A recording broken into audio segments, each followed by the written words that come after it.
प्रस्तुत काल आपण विवेक चूडामणी ग्रंथ अध्याय क्रमांक श्लोक क्रमांक 80ला थांबलेलो होतो आणि परिपक्वतेने आपल्याला पूर्ण करायचे त्यांना. ज्यावेळेला आपल्याला एक मोठ्या ध्येयाकडे जायचं आहे त्यावेळेला ज्याला राजकुमाराला जर राजगादीवर बसवायचं आणि राज्याभिषेक करायचा आहे, त्याला राजा करायचा आहे, तर राजा होण्याची पात्रता त्याच्या अंगी येण्यासाठी बाकीचे सगळे जे प्रयत्न आहेत ते त्याला शिकवले जातात.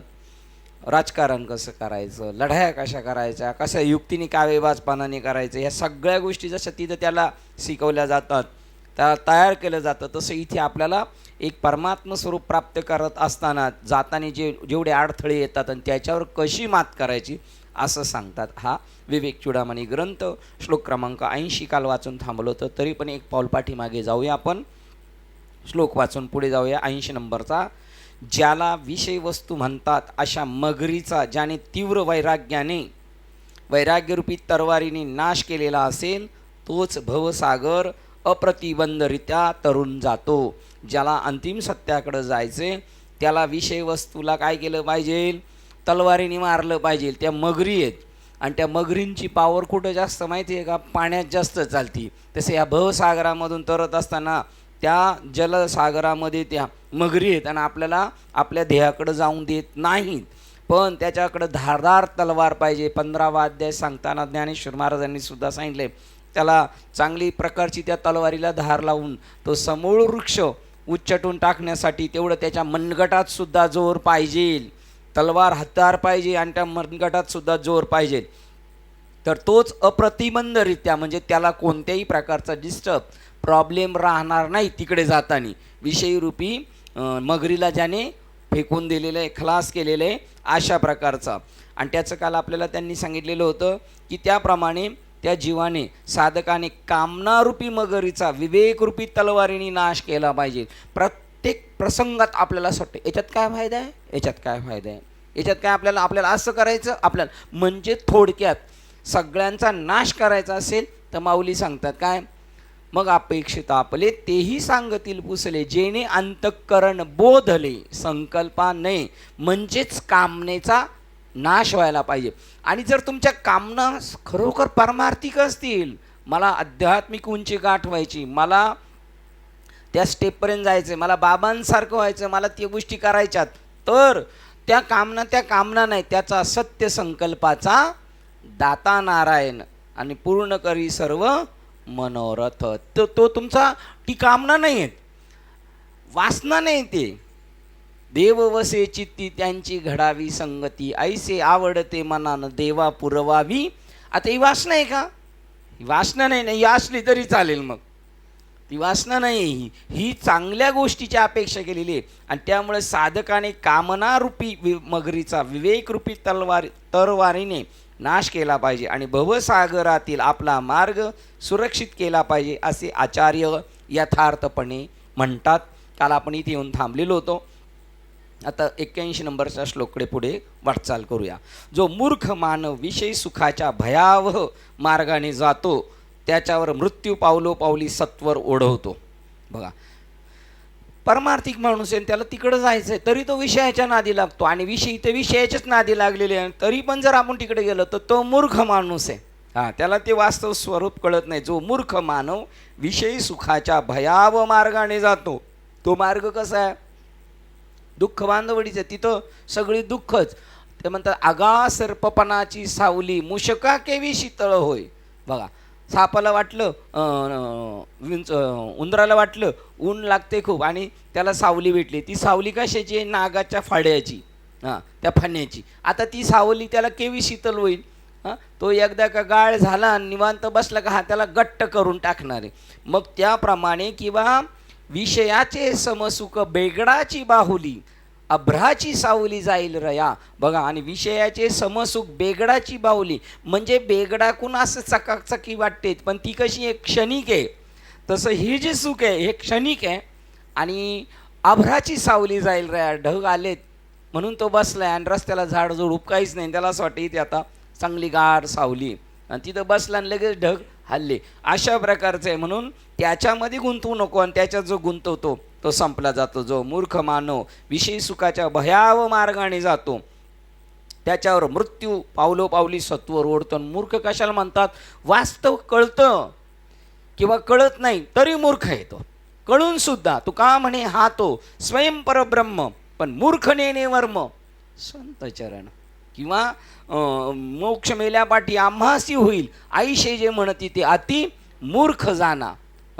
मृग के नाभि में कस्तुरी वसत है, मृग जंगल भटकत जाय, सबके हृदय में राम वसत है, लेकिन मूर्ख न समजाय. बघा मूर्ख ही आपल्याला एक झापण मारलेली, आपल्याला कळालं पाहिजे नेमकं काय करायला पाहिजे. त्याच्यावर मृत्यू पावलोपावली सत्वर ओढतो. म्हणजे जसं विषयी सेवन करता, विषयी सेविता कोण तृप्त झाला, इंधने निमाला अग्नी केली. जेव्हा तुम्ही त्याच्या मागे जाणार तर थोडं थोडं थोडं रोज मरत जात आहे. जसा तो बेडूक समोरच्या मक्षिका खायला बघतोय आणि त्याला वाटतं मला समाधान आहे, पण 50% तो कोणाच्या मुखात गेलेला आहे? सापाच्या. आणि उर्वरित तसा दिवसेंदिवस व्यर्थ जात आहे संसार, आणि त्याच्यातून सावध व्हायचंय. सत्वर ओढतात असे समज. उलट जो दिव्यतेच्या मार्गास चिटकून राहतो आणि विवेकाच्या साह्याने आणि आपले हित चिंतणाऱ्या सद्गुरूंनी उपदेशिलेल्या दिव्य मार्गाने सातत्यपूर्वक वाटचाल करतो, तो आपले अंतिम ध्येय साध्य करतो, हे निश्चित खरे आहे असे समज. आता तो बुडतो आणि तर तो कोण? चिटकून आहे, तो मुंगळा चिटकून आहे. मी जाणार वरती, पडलो तरी जाणार, पडलो तरी जाणार. आणि विवेकाच्या साह्याने आपले हित चिंतणाऱ्या आपल्या मार्गदर्शकाने आपल्याला जे सांगितलेले आहे त्यांची सांगितलेल्या गोष्टीवर पूर्ण विश्वास ठेवून बेधडक वाटचाल करतो, तो अंतिम ध्येय साध्य करतो, हे निश्चितपणे खरे आहे. 81 नंबरचा श्लोक, त्याचा खालचा अर्थ आपण पाहूया. ध्यान साधना हा आत्मतत्वाच्या पुनर्शोधनाची अंतिम अनुभूती घेण्याचा वेदांतात सांगितलेला मार्ग आहे.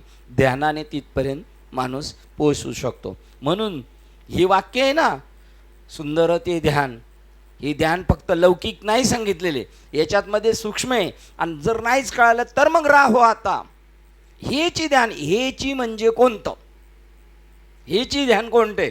याच्यावर अंडरलाईन करायचं सारखं. हेची म्हणजे कोणतं असा एक आपल्याला अभ्यास करायचा. हेची म्हणजे कोणतं? असे अनेक प्रमाणं भेटतील आपल्याला की तू का म्हणे माझे हेची सर्व सुख. राहो आता हेची ध्यान. अनिक दुसरे मज नाही. अनिक आणि हेची याचा अर्थ जवळजवळ हा झाला. अनिक नो हे माझ्या मना, हेच म्हणजे याप्रमाणे ते ध्यान जे ते आपल्याला तिथपर्यंत. ध्यान साधना हा आत्मतत्वाच्या पुनर्शोधनाची अंतिम अनुभूती. पुनर्शोधन म्हणजे ध्यान करताना तो माणूस बॅकमध्ये जातो आणि अंतर्शोधनाकडे जातो.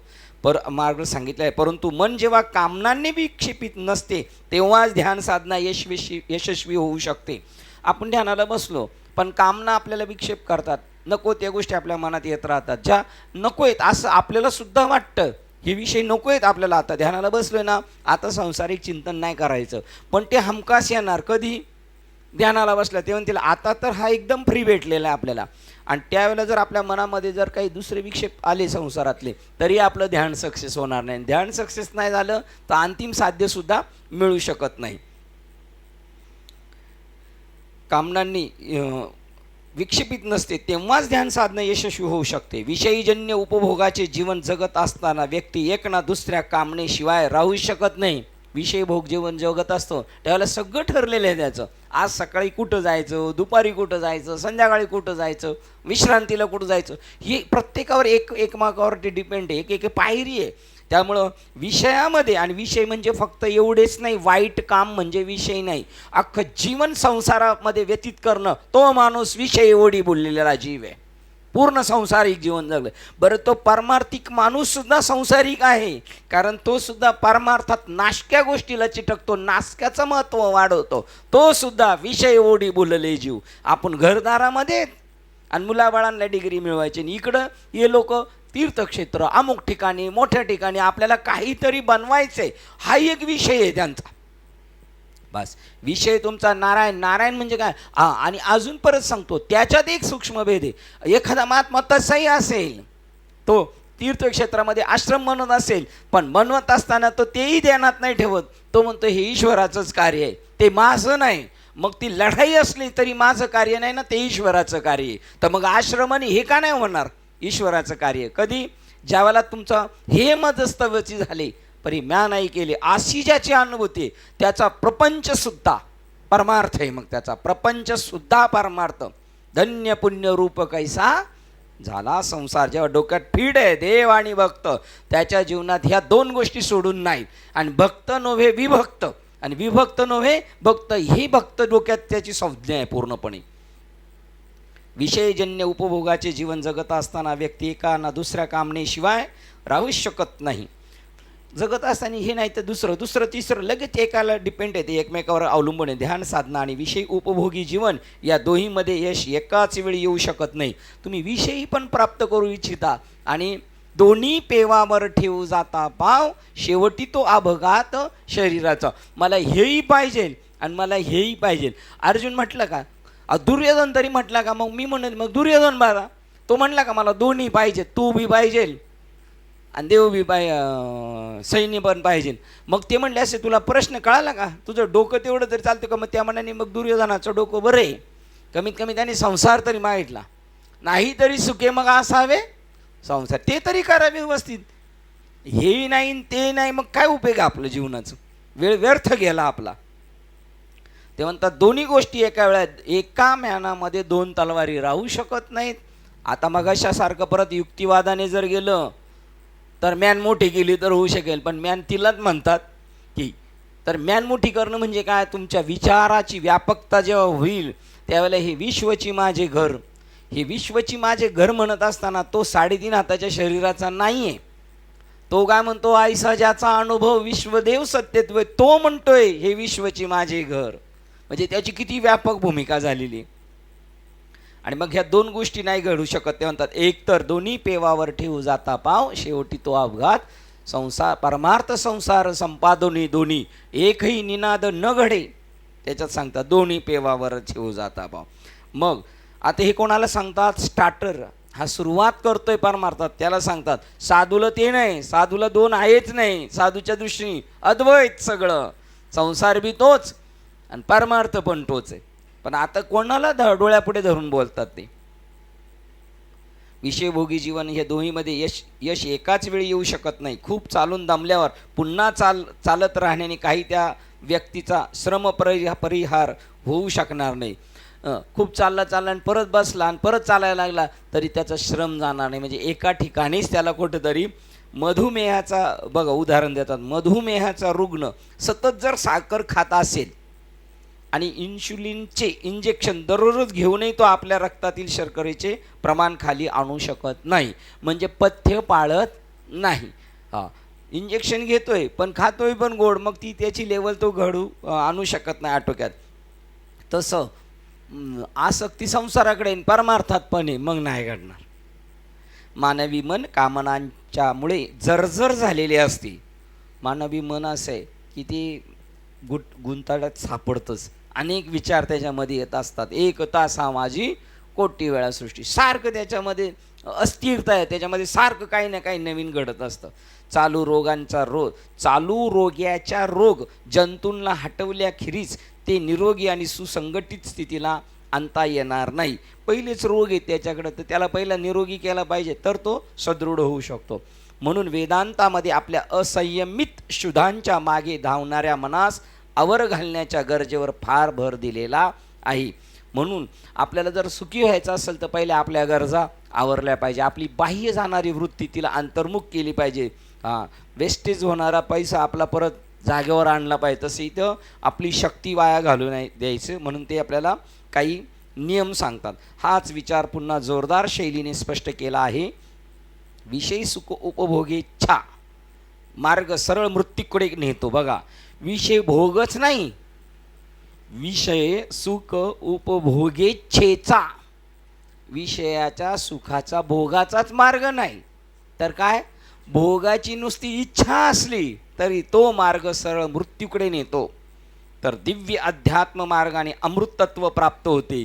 तिकडं नुसती अपेक्षा गेली तर मृत्यूकडे जाईल, आणि इकडे ही अपेक्षा गेली ऐसे आवडते मना देवापूर्वावी वासना, तर तो अमृत कुंभाकडे घेऊन जाणार आहे. आपल्या अमृतत्व प्राप्त होते. हे श्रुती ग्रंथामध्ये ऋषींनी सातत्याने सांगितलेलं आहे.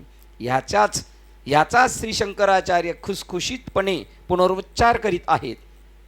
शरीरशास्त्रसुद्धा या संज्ञेच्या अधिक मर्यादित अर्थाने सांगते की शरीरशास्त्रसुद्धा या संस्थेच्या अधिक मर्यादितचा अर्थाने सांगते की अतिभोगासक्ती ही आपली जीवनशक्ती निकामी करते. युक्त आहार विहार, किती खायचे, कोणत्याही गोष्टीला लिमिट आहे. नाहीतर शरीर व्यवस्थासुद्धा, शरीरशास्त्रसुद्धा सांगतं कोणत्याही गोष्टीचा जास्त परिणाम झाला तर तो आपल्याला त्रासदायक आहे. अतिभोगासक्ती ही आपली जीवनशक्ती निकामी करते व भौतिक देहास अंतिम धोका व मृत्यू आणते. मिळालेल्या शरीराकडून जे काम करून घ्यायचं आहे, म्हणजे गाडी दिलेली आहे आर टी ओने, पासिंग केलेली आहे, त्याला काय दिलेलं आहे, परमिट दिलेलं आहे, लायसन दिलेलं आहे आणि मनुष्य व्हायला दिलेली. रिक्षाचं लायसन कशासाठी दिले, प्रवाशांची वाहतूक करण्यासाठी.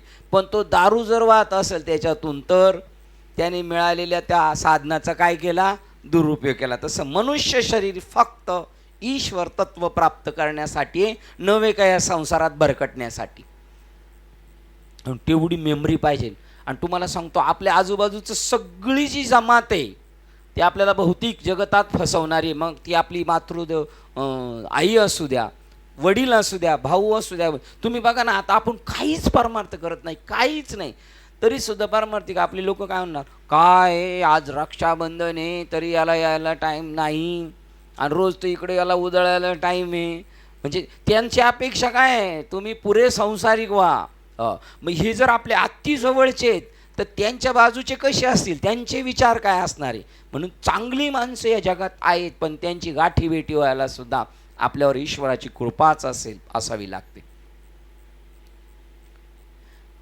भौतिक देहात सुद्धा अंतिम धोका आहे. मग ते लायसन परमिट जर पकडलंच तर लायसन पण काढून घेणार, परमिट पण काढून घेणार आणि याला जेलमध्ये टाकणार. तसं त्याचा नाश होतो अतिविशेष सेवनाने, भोगासक्तीने. भौतिक देहास धोका आणि मृत्यू आणते. तथापि वेदांतामध्ये मृत्यू संज्ञा देहातून प्राणशक्ती निघून जाते त्यावेळेची देहाची स्थिती दर्शवते. एवढेच नव्हे तर तिच्यामध्ये परिवर्तन आणि अनित्यता ही कल्पांती समाविष्ट असते. बघा, म्हणजे तुम्हाला जिकडं जायचं होतं मोठ्या देहाकडं, तिथं सुद्धा तुमचा महामृत्यू आला. हा तर या देहाचा मृत्यू झाला. बस या देहाचा मृत्यू झाला, विशेष सेवन करू शकले नाही म्हणून या देहाचा मृत्यू झाला अतिभोगासक्तीने. पण तुमचा महामृत्यू झाला 184 न चुके, फेर आता पुन्हा जन्म, पुन्हा मृत्यू, पुन्हा जन्म, पुन्हा मृत्यू. म्हणजे असे किती महामृत्यू, मोठा मृत्यू द्यायचं, सारखं त्या चक्रामधून तो बाहेर पडू शकत नाही. जर मिळालेली संधी जर दवडली आपण तर या वाक्याला धरून ते म्हणतात, जडजडो निवायला निक करावी तातडी. याप्रमाणे सुखेच्छा आणि भोगोतिशयता, बघा, सुखेच्छा आणि भोगोतिशयता यामुळे विषय उपभोगी कर्मे आपल्या मनाप्रमाणे पशु भावना दृढ करीत असतात. आपल्याला सुखेच्छा आहे आपल्याकडं, मग सुखेच्छा आहे ना, आपण जनावर सारखीच बुद्धी होणार. जनावर काय करणार, लहान बाळकाला आता वाघाला सुखेच्छा आहे म्हणजे त्याला तृप्त, निरापराध असो नाही तर अपराधी असो तो कोणालाही खाणार आहे. तो सरसकट कोणालाही भरडत जाणार. कारण का, लाचारी, त्याला काहीतरी पाहिजे ना सुख, मग तो कोणत्याही इच्छेने ओरमडत राहील, तो ओरमडत राहील. आणि भोगतिशयता, आणि त्या सुखातून भोग मिळवायला मिळाले पाहिजेत. पण बघा, देव असा आहे, साखर कारखान्याचे चेअरमन आहेत, पण त्यांना काय आहे, डायबिटीस. बघा, मग असं करतो. सुखेच्छा आणि भोगतिशयता यामुळे विषयी उपभोगी कर्मे आपल्या मनाप्रमाणे पशुभावना दृढ करीत असतात. पशुप्रमाणे मग ओरमाडायला सुरुवात करतो तो माणूस त्याच्या अंतर, आणि त्यानंतर विचार त्याच दिशेने अधिक जोरदारपणे वाहू लागतात. आणि मग तो पुन्हा पुन्हा तसंच, आता याला लुटलं उद्या त्याला करू, अमुक त्याला करू, असा तो विषयाच्या पाठीमागे इगुडं घोडदौड करत असतो. असा मूढ मानव आपल्या गुन्हेगारी प्रवृत्तीमध्ये अधिक साहसी होतो. एक गुंड, छोटे 2-3 गुंड झाले, एखादा माणूस आहे, एक मनुष्य मला म्हटलं होतं, काय हो तुम्ही काय समजू नका मला, मी माझ्या नाव ते लक्षात राहायचं नाही, तो काय बोलला तर मग मी तांबारे बाबांचं नाव लक्षात ठेवलं. मी तडीपार आहे, हे त्याचं तडीपार हे वाक्य लक्षात नव्हतं राहतं, म्हणलं आपण तांबारे बाबांचं नाव करू. मी तडीपार आहे, मी एकदा जाऊन आलेलो आहे, मी काही पण करू शकतो, मी मर्डर पण करू शकतो. बघा, हे कशामुळं, त्याला आज जाऊन आल्यामुळं त्याला असं वाटलं आता काय नाही, 6 महिन्याने सुटतो, मी आता तेच गुन्हे करत राहील. बघा, त्याचं वाक्य करतात ते काय म्हणतात, मग तो शेवटी असा मूढ मानव आपल्या गुन्हेगारी प्रवृत्तीमध्ये अधिक साहसी बनतो. मी तेवढी पारी हे कमी आहे, हे चांगले आहे का, मी एकदा जेलमध्ये जाऊन आलो हे चांगले. पण तो अजून साहसी बनतो, आपल्याला काय डर नाही, आपण अजून जाऊ. असा विषय उपभोगी माणूस एकदा सुटला. माऊली म्हणतात एकदा वाघाच्या जंगलातून सुखरूप आला आणि तो लोकांना सांगायला तिथं वाघ बी काय नाही नाचला तर मला करत नाही, काही करणार नाही का याला, एकदा सुटला म्हणून तो परत सुटेल काय, नाही. आणि शेवटी तो दुरुस्त होण्याच्या पलीकडे गेलेला असतो. असे दुर्योधन, दुःशासन, म्हणून शिशुपाल देवाने त्यांना खतम केलं. हा सुद्धा त्यांच्यावर मोक्ष, त्यांना मुक्ती दिलेली देवानी. बापरे, नको नको, आता हा दुरुस्त होण्याच्या लायकीचाच राहिला नाही, खलास करून टाका. दुरुस्त होण्याच्या पलीकडे गेलेला असतो. आणि अंततः बघा, मग अशाचं काय करायचं, दुरुस्तच होणार नाही, त्याचा काय विचार केला पाहिजे आपण, त्याला त्याच्या हालतवर सोडून दिला पाहिजे. तुका म्हणे गळा बांधून बुडे जो दगड बांधून गळ्याला ज्याने उडी मारली नदीमध्ये, तो त्याला वाचवायला गेलो, त्याचं काय होणार, दुसऱ्याला तो घेऊन जाणार. तो पलीकडे गेलेला असतो. शेवटी तो दुरुस्त होण्याच्या पलीकडे गेलेला असतो. अंततः विनाश होईपर्यंत उत्क्रांतीच्या शिडीवर खालीच घसरत असतो. एकदा मनुष्य योनीतून खाली सटकला का मग पशु, पक्षी, विंचू, सर्प, मग माती, आळया, माती, मग दगड, तेच त्याची शिडी चालू तिथे. बरं, त्याच एका योनीमध्ये आळईला गेलं तर काही एकच आळई नाही, एक योनी अशा अनेक वेगवेगळ्या आळयांमध्ये तो जर सुटू शकत नाही. उलट पक्षी मानवाच्या उत्क्रांतीच्या शिडीवर वरवर नेणारा मार्ग मोकळा असतो. वास्तविक आपल्याला हा मार्ग मोकळा आहे, तू जा, सूट, त्या मार्गाने पळ. तो जो हळूहळू चढू लागल्यावर तो साधक संपूर्ण परिपूर्तीच्या शिखरापर्यंत सुद्धा जाऊ शकतो.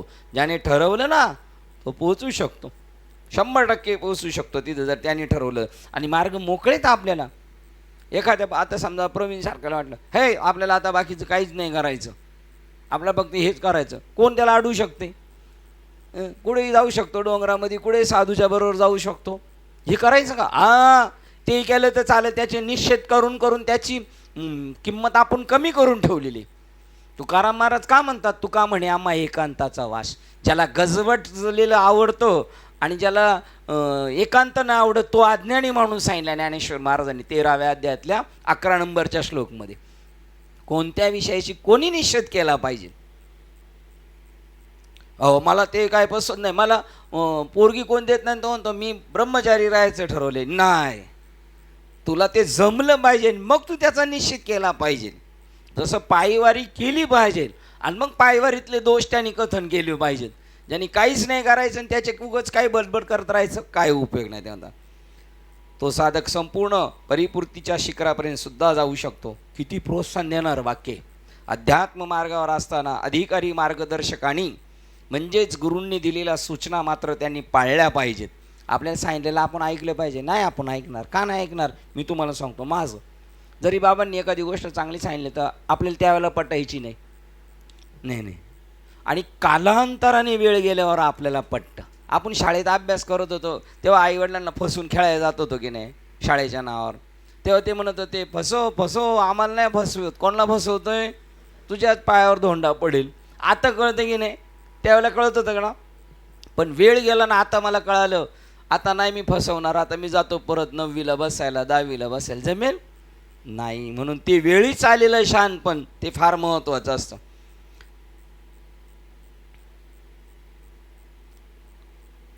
अध्यात्म मार्गावर असताना अधिकारी मार्गदर्शकांनी म्हणजेच गुरूंनी दिलेली सूचना. काल परवा मी तुम्हाला सांगितलं, एक दाखवलं होतं, एक क्लिप होती.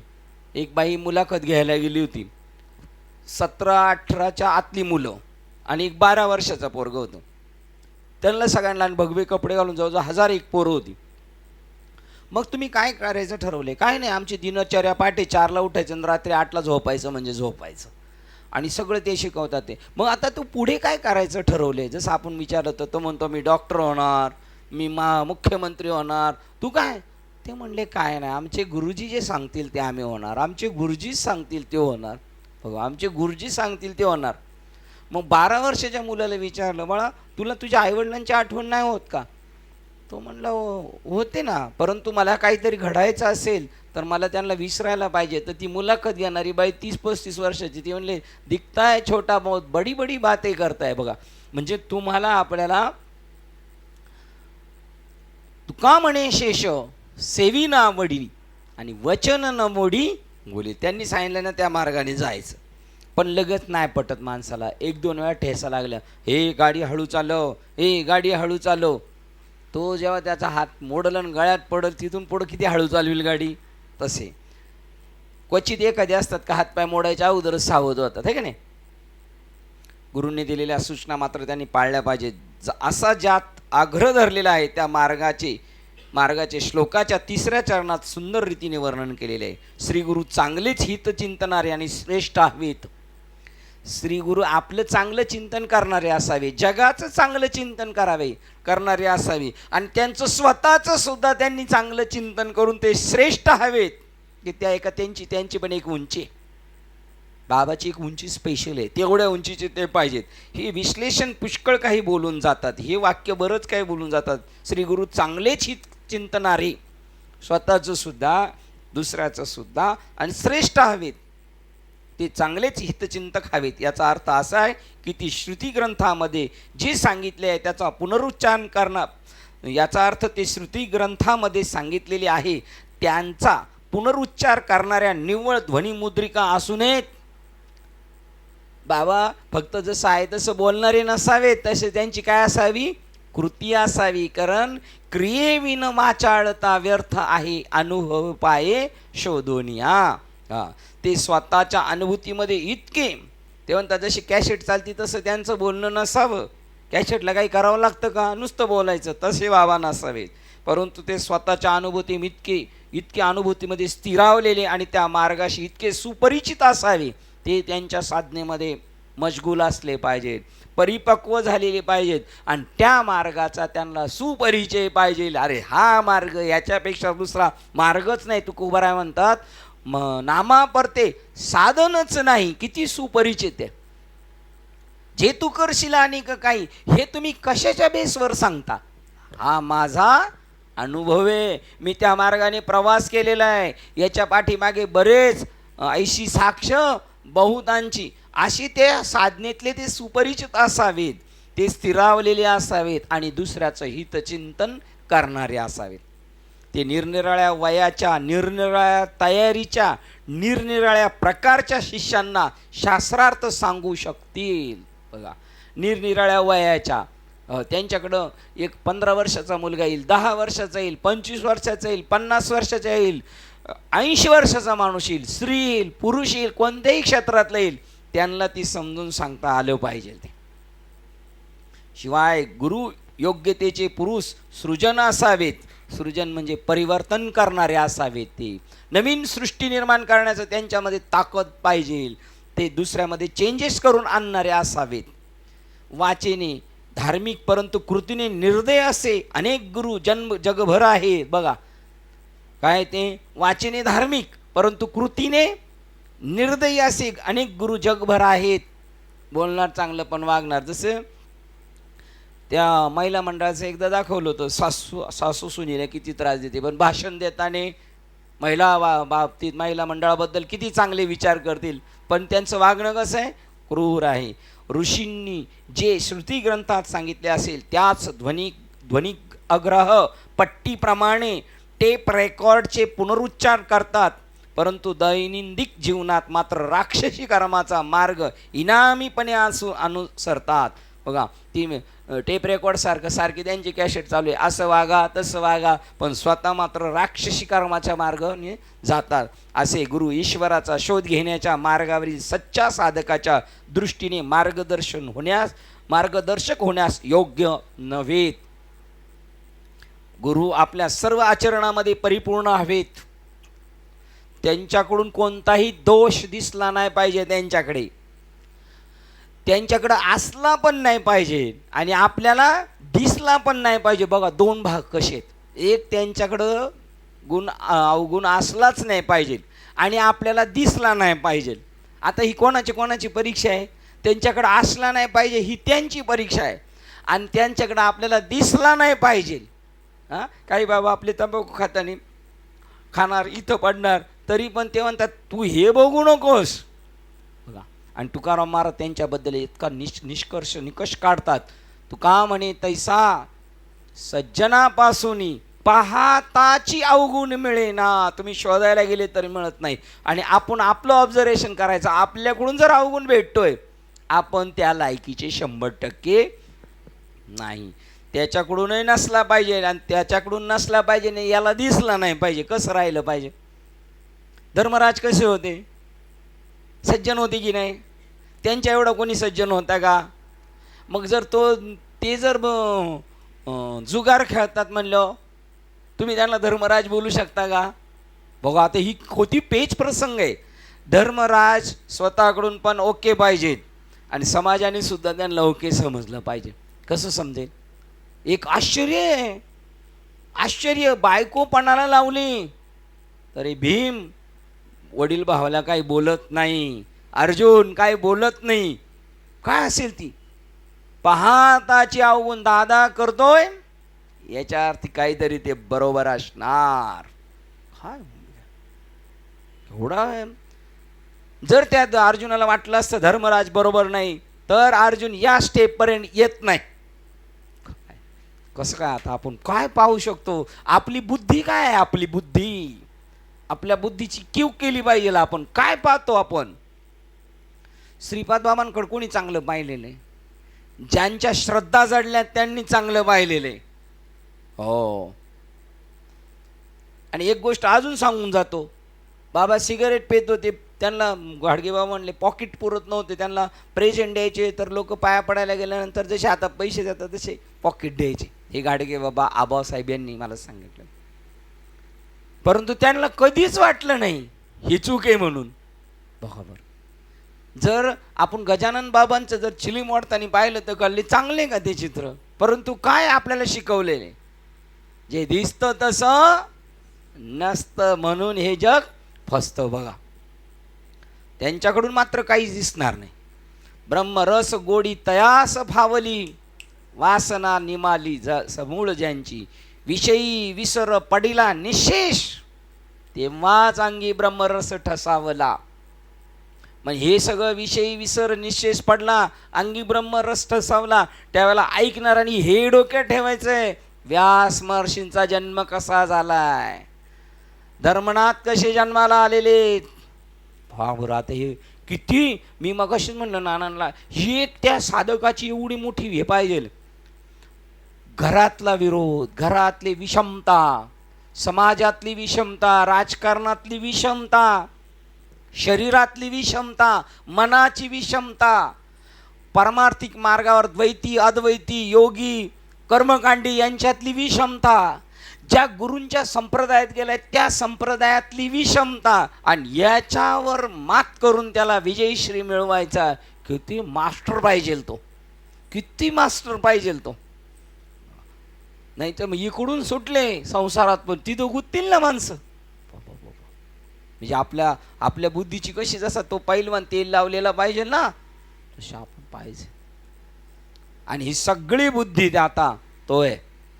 म्हणून शरण जावी, ही एवढं बघा ना, म्हणून कधी हे सगळी विषमता आहे.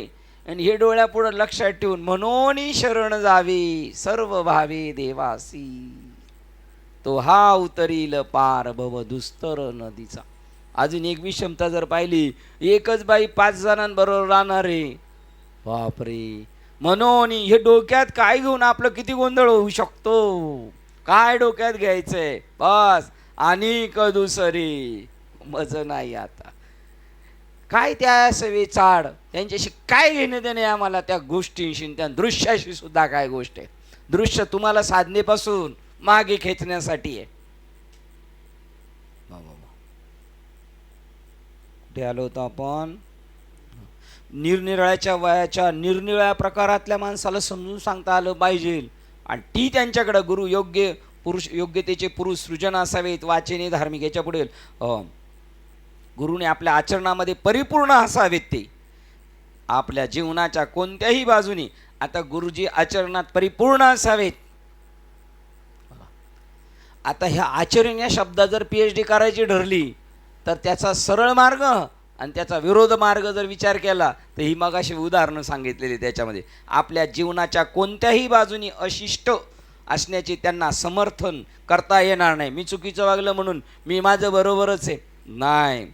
असे पवित्र गुरु मिळाले आणि शिष्यही त्यांना शरणागत झाले तरीसुद्धा बघा आता गुरु पण टॅलेंट भेटलेले आहेत आणि शिष्यसुद्धा परिपक्व आहेत, तरीसुद्धा चांगली संतती होईल. मुलगी चांगली आहे, सुसंस्कृत कुटुंबातली, मुलगा सुसंस्कृत कुटुंबातला आहे, शरीराने सदृढ आहे, पण पोरग अपंग जन्माला आलं.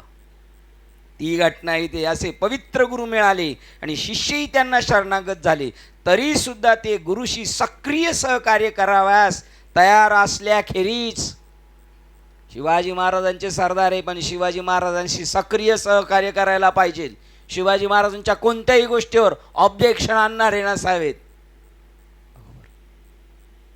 बाबा एकदा म्हणले होते, आम्ही जर म्हटलो ना हा देव आहे आणि तो दगड असला तरी तुम्ही तसं समजलं पाहिजे तर आणि तरच तुमची आपली बुद्धी नाही चालवायची तिथे.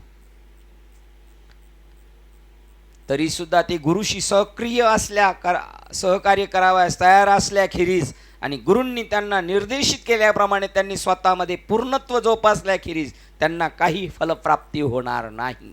उदाहरणार्थ चांगदेव महाराजांचे किती शिष्य होते, कानिपनाथांचे, पण बरोबर किती आले?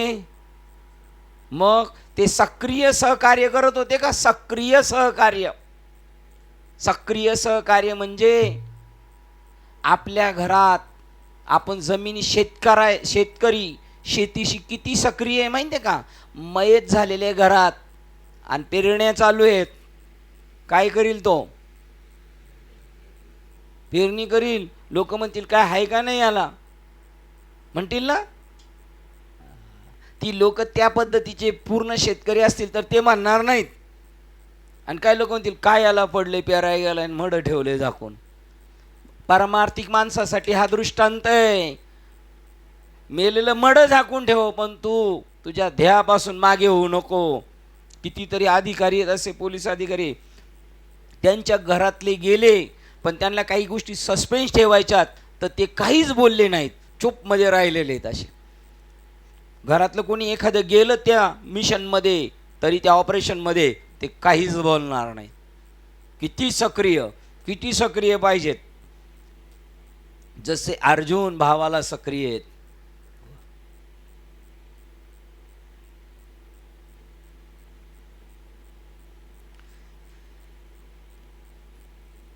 गुरूंनी त्यांना निर्देशित केलेला स्वतःमध्ये पूर्णत्व जोपासल्याखेरीज त्यांना काही फलप्राप्ती होणार नाही. आणि जेव्हा पूर्णत्व होईल ना, पूर्णत्व तो प्रतिगुरुच, तो प्रत्यक्ष तो दुसराच गुरु आहे.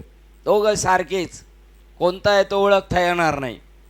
जेव्हा जेव्हा संपर्क येत असेल त्यावेळी त्यापैकी प्रत्येक शिष्याने आपल्या गुरुशी सुजान, चाणक्य, कल्पक युक्तिवाद करण्याच्या क्षेत्रात आपली संपूर्ण स्वतंत्र प्रज्ञा ओतली पाहिजे. जेव्हा जेव्हा बाबाशी संबंध येईल तेव्हा असे अडचणीचे प्रश्न, हे असं कसं, ते कसं, ते तसं कसं, असं त्यांच्याशी फेस टू फेस चर्चा केली पाहिजे परमार्थासाठी. आणि व्यवहारातली कुचकुच आणि बुजबुज बिलकुल नाही पाहिजे त्याच्याकडं. त्याचं नाव पथ्य नाम. आता तिकडे डॉक्टरचं सांगायचं काय आणला, पथ्य वा नाम विठोबाचे.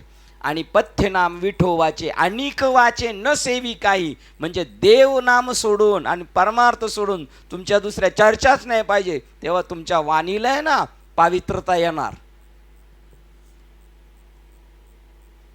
जेव्हा जेव्हा संपर्क येईल युक्तिवाद करण्यात आपली स्वतंत्र प्रज्ञा खर्च केली पाहिजे. सुजान, प्रश्न जाणतेपणाने केला पाहिजे. चाणक्य, कोणत्या वेळेला कोणतं प्रश्न करायचा आहे.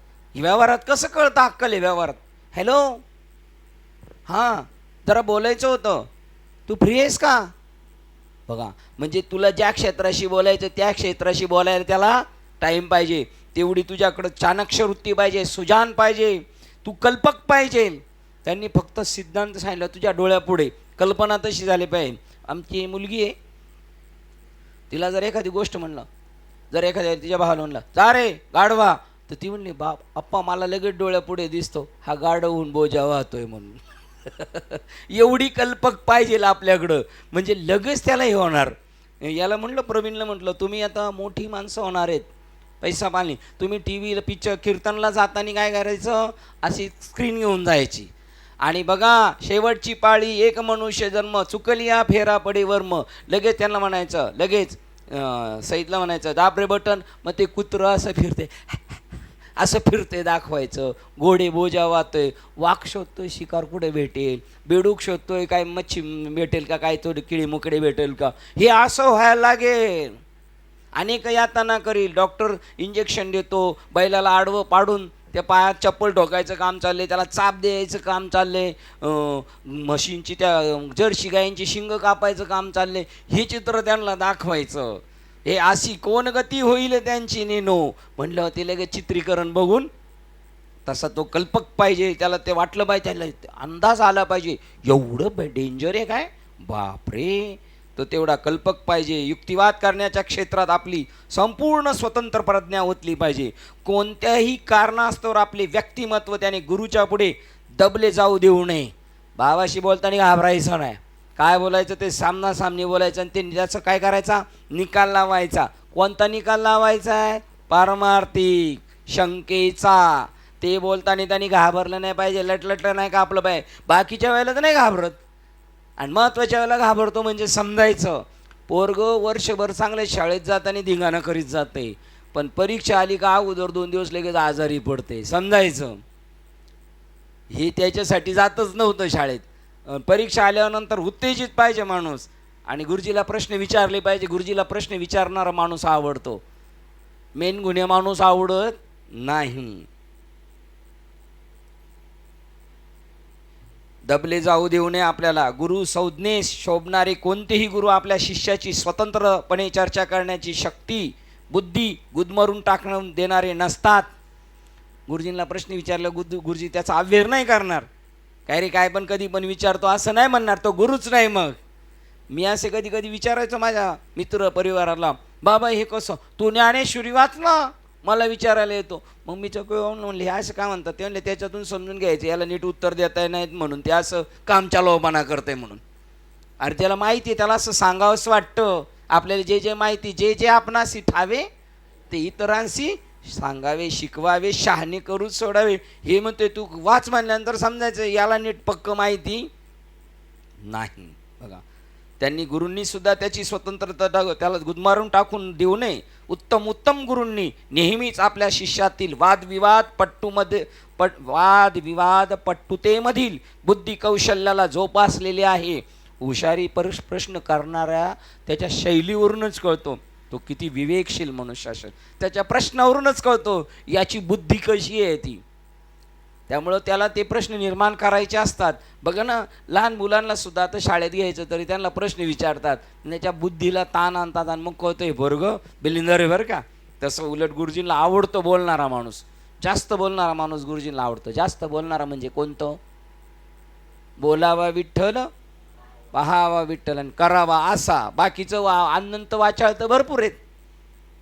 जो शिष्य विषय उपभोगाच्या दुःखद मार्गापासून परावृत्त झालेला असेल आणि ज्याने दिव्यत्वाच्या राजमार्गावर प्रवेश केला असेल आणि सद्गुरूच्या मार्गदर्शनाखाली पुढे पुढे जाण्यास जो तयार असेल, अशा शिष्याने आपल्या स्वतंत्र विवेक युक्तिवादाने आपणामध्ये पुरेसे चांचल्य आणि सामर्थ्य प्राप्त करून घेतली असल्याने तो निश्चितच आपल्या ध्येयापर्यंत पोहोचेल. बघा एवढं सगळं गुरुजी बरोबर भेटलेले, विषय उपभोगापासून सुटायचंय, मज सोडवी दातारा, पुरे आता नको दुजियाची सत्ता. आता आपल्याला आपल्या घरच्यांना म्हाताऱ्यांना विचारा, संसाराबद्दल तुमची काय इच्छा आहे, पुरे का, ते फक्त 5.5 महिन्याला म्हणतील पुऱ्या करायच्या, म्हणजे त्याचं पुरं पडेल आणि यांचं शेवटपर्यंत हे पुरं करती नाहीत.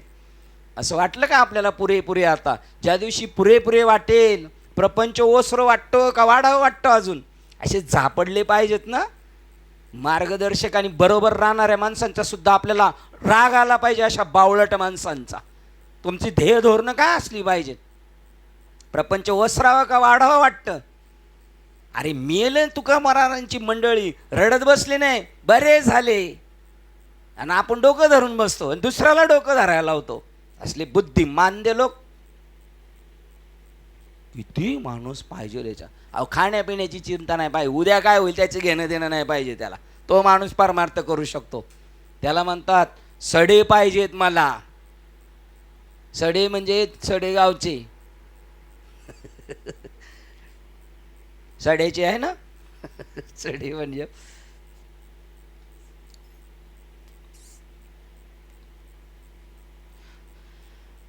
परावृत्त झालेला आहे, दिव्यताच्या राजमार्गावर निघालेला आहे. मला आता या संसारात बिलकुल पण इंटरेस्ट नाही, मला रस नाही आहे.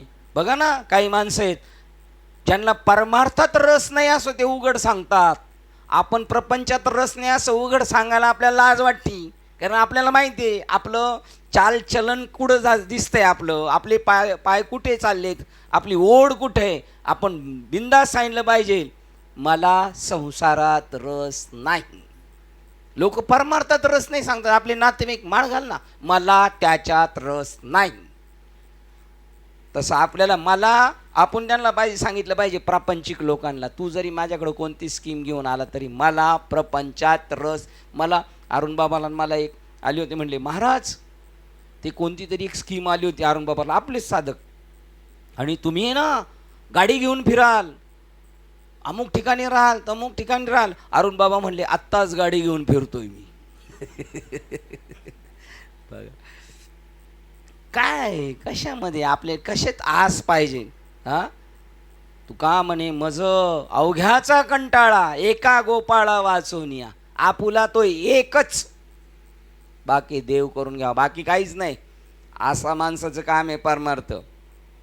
बाकीच्यांनी काय माळा काढून टाकावा. ओ नसल जमत तर घाबरियांच्या मोडा काढ्या. त्या 700 पैकी बाकीच्यांना काय सांगितलं, चला फुटा. आणि सद्गुरूच्या ते म्हणतात असेल तर अशा शिष्याने आपला स्वतंत्र युक्तिवादाने आपण सुद्धा काही खर्च करायचा असतं. वेळ प्रसंगी सगळ्याच गोष्टी नाही. एकदा माझ्याकडून एक मिस्टेक झाली, म्हणलं तुम्ही कुठं सांगितलं होतं बाबा. ते म्हणले काय तुम्ही काही सांगकामी आहेत का, काही तुम्हाला डोकं चालवता नाहीत का. इथं डोकं चालवा, बाकीचं कसं डोकं चालतं. इथं डोकं चालवा स्वतंत्र युक्तिवादाने. आपणा जो युक्तिपंथे पार्था चढे मोक्ष पर्वता. आता मी याच्या आपले इंगवले साहेबांच्या गाडीत आलो. ते म्हणले बाबा मी रिक्षा चालवायचो आणि मी अग्निशामक दलात गेलो आणि मग मला गाडी साहेबांची घेऊन जायला लागायची. मग मी काय करायचो, मला सगळे रस्ते माहिती, मी इकडून त्या पॉईंटला पोहोचायचं ना तेवढ्या टायमिंगमध्ये. साहेब म्हणायचे बघा चुकलं तर आपल्याला हा रस्ताच नाही दाखवत मॅपमध्ये. ते म्हणले मला माहिती आहे ना. आणि मी बरोबर इच्छितस्थळी न्यायचो. का, तो आपला युक्तिवाद सुद्धा आपण खर्च केला पाहिजे. आपल्या गुरुजनांना सुद्धा आपण युक्ती सांगितली पाहिजे, तर समजायचं आपण त्यांच्याबरोबर राहून आपण परिपक्व झालो. आपण नुसते सांगकामी नाही. आपण बाबांना पण म्हणलं पाहिजे बाबा असं एकदा करून बघूया का, असं आहे हो बाबा 100% असं आहे. बाबांना तुमचं हेवा वाटेल का द्वेष येईल, हेवाच वाटणार. वा हुशार आहे म्हणतील. आपण पुरेसे चांचल्य आणि सामर्थ्य प्राप्त करून घेतले असल्याने तो निश्चितच आपल्या ध्येयापर्यंत. आपलं ध्येय काय, ईश्वर तत्व प्राप्त करून घ्यायचं. त्याच्यासाठी तुका म्हणे एका मरणीची सरीन उत्तम चिवरे.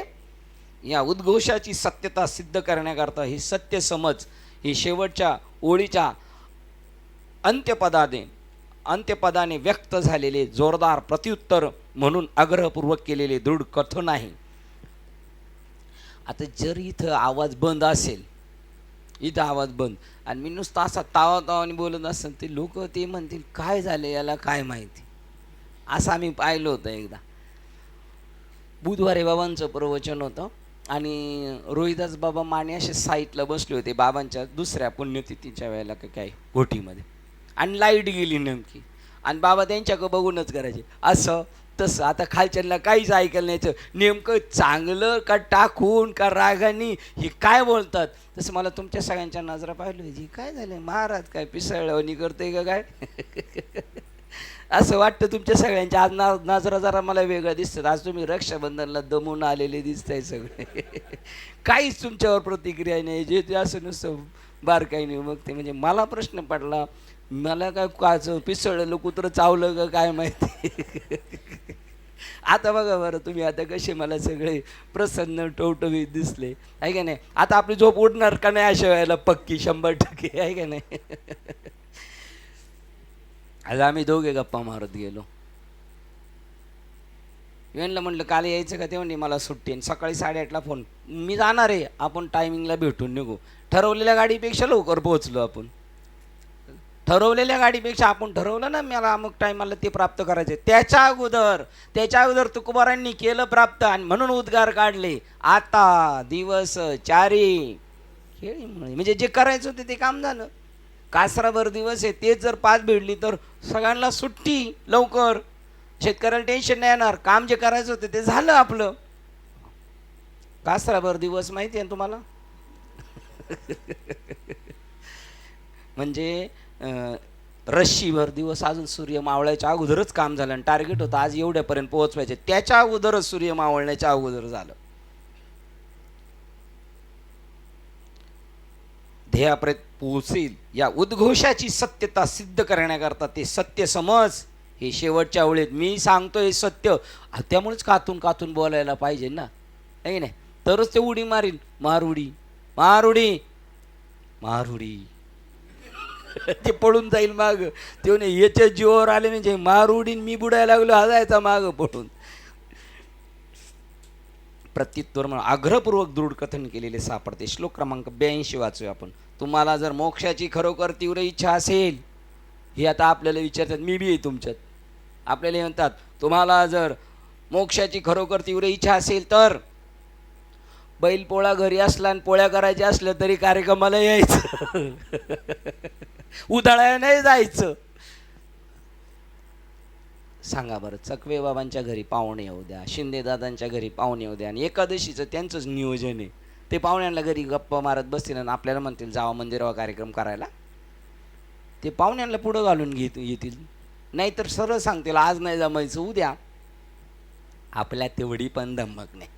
आपण प्रपंचिक माणसाला सुद्धा आपण बोलू शकत नाही स्पष्ट शब्दामध्ये. तर परमार्थ आणि तुका म्हणे काळाच्या वेळेला तर लट प्रवचनाला बसलो तसा टणटणा उडतो. काळ पाहिलं तर फेफरे येतील, फेफरे का काय ते दुसरं काय आलं असतं, खायचं काय ते लांब लांब असते पापडा. ते तलवारी सारखंच असते. तुम्हाला जर मोक्षाची खरोखर तीव्र इच्छा असेल, मोक्षाची इच्छा असेल असं नाही, खरोखर तीव्र इच्छा असेल, बघा त्याला तीव्र मोक्ष म्हणतात, तर विषय वस्तूंना असे जसे तुम्ही विषारी म्हणून माहीत असलेल्या वस्तूंना टाळता तसे त्यांना दुरूनच टाळा. हे विषय कळल्यानंतर त्याला आपण जवळ घेणार नाही. तसे हे विषय विषाप्रमाणे त्यांना टाकून द्या. विषारी म्हणून माहीत असलेल्या वस्तूंना टाळाल तसे त्यांना दुरूनच टाळा. आणि संतोष म्हणजे काय? संतोष ज्याचा चेहरा मारलेला आहे तो अतिउत्साही, दया, काही होऊ द्या गुन्हा तरी त्याला समजायचं जा तुला माफ केलं मी. का माफ केले तुम्ही त्याला? तुम्हाला माफ करता. तुम्ही जर डोक्यात ठेवलं ना त्याला माफ नाही केलं तर 84 लाख शिवणीची तुमची त्याची जकडपकड चालू राहील. म्हणून त्याला माफ करण्यात कोणाचं हित आहे? कोणाही जीवाचा न घडो मत्सर. कोणासाठी? आपल्यासाठी. क्षमा क्षस्त्रजया नराच्या हाती दुष्टतया प्रती. काय केली? रुजुता म्हणजे त्याच्यामध्ये अजून डेव्हलप करण्याची, अजून प्रगती करण्याची, अजून उत्साही, अजून मला काय करायचंय. शांती आणि आत्मसंयमन इत्यादी अमृततुल्य गुणांची विनम्र आदराने दररोज जोपासना करा. हे आपल्याकडे ठेवा, संग्रही ठेवा. संतोष जवळ ठेवा, दया जवळ ठेवा, क्षमा जवळ ठेवा, शांती जवळ ठेवा आणि त्याची जोपासना करा.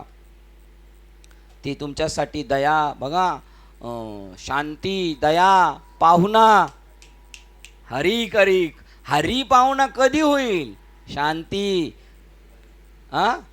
दया, पाहुणा. काय राहिलं का? क्षमा आहे का त्याच्यात? नाही. शांती, दया, पाहुणा, हरी करी. आणि ज्यांनी पाहुणा हरी नाही केला तो यमाचा पाहुणा प्राणी होय. जर यांनी देवाला तरी पाहुणं करायचं आणि जर देवाला यांनी पाहुणं नाही केलं तर हा कोणाचा पाहुणा होणार?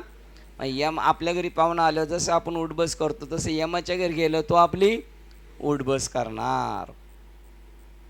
आत्तापर्यंत श्री शंकराचार्य सद्गुरूंच्या तोंडी शब्द घालून वेदांताच्या साधकांनी आत्मप्राप्तीकरता आणि जीवनाचे विपरीत ज्ञान, विपरीत ज्ञान म्हणजे जीवनाचे विपरीत ज्ञान म्हणजे मी शरीर आणि हे जगत, आणि यथार्थ ज्ञान म्हणजे माझ्या असं सगळं सर्व खलविदम ब्रह्म, ही यथार्थ ज्ञान आहे. यथार्थ ज्ञानासाठी तरफडायचं आपल्याला. विपरीत ज्ञान आपल्या डोक्यात पहिलंच आहे. आपण जे ग्रंथ वाचणार आहे ना, आनंद पदावरी 14 चौकट्यांचे राज्य, ते म्हणले द्वैती संप्रदायात. अरे द्वैत मुळातच आहे, ते तुम्हाला सांगायची काय गरज आहे? जे नाही आहे, जे पाहिजे आणि जे नाही आहे ते तुम्हाला सांगायचं. द्वैत मुळातच आहे म्हणले. तुम्हाला अद्वैत कथन करायचं आहे, तुम्हाला अजातवाद कथन करायचं आहे, आणि मग मनुष्य जन्माचा आनंद घेण्यासाठी मग कल्पित द्वैताचा स्वीकार करायचा आहे. मी भक्त तू देव ऐसे करी. ऐसे करी म्हणजे तो होत नाही आता, तो म्हणतच नाही मी भक्त आहे मी देव आहे. तो आठव नाही नाठव नाही, स्वयंमेव पांडुरंग झालाय. आणि त्याला म्हणलं अरे मागे तो म्हणतो एक दुजे सारखा बाप रखमा देवरू जीवीचा जिवाळा, काही केल्या वेगळा नोहे गे माहे. तर मी नवीन श्रीरंगने अनुग्रह घेतला होता त्यावेळेला तो म्हणला ए फेविकॉल की मजबूत जोड आहे. काही केल्या वेगळा नोहे गे माहे. आणि त्यावेळेला त्यांनी प्रार्थना केली मी भक्त तू देव ऐसे करी रे देवा, मला तसे कर थोडा वेळ ज्ञानोत्तर भक्ती करण्यासाठी. वेदांताच्या साधकाने आत्मप्राप्तीकरता जीवनाचे विपरीत ज्ञान व दुःख याचा शेवट करण्याकरता काय करावे या संबंधी त्यांना उपदेश करीत होते. आत्तापर्यंत त्यांनी विवेक आणि वैराग्यावर भर दिला. आत्ता ते अंतःकरण व बुद्धी याचे उदात्त गुण जोपासण्याला सहाय्य करण्याच्या चर्चेकडे हळूहळू सरकत आहेत.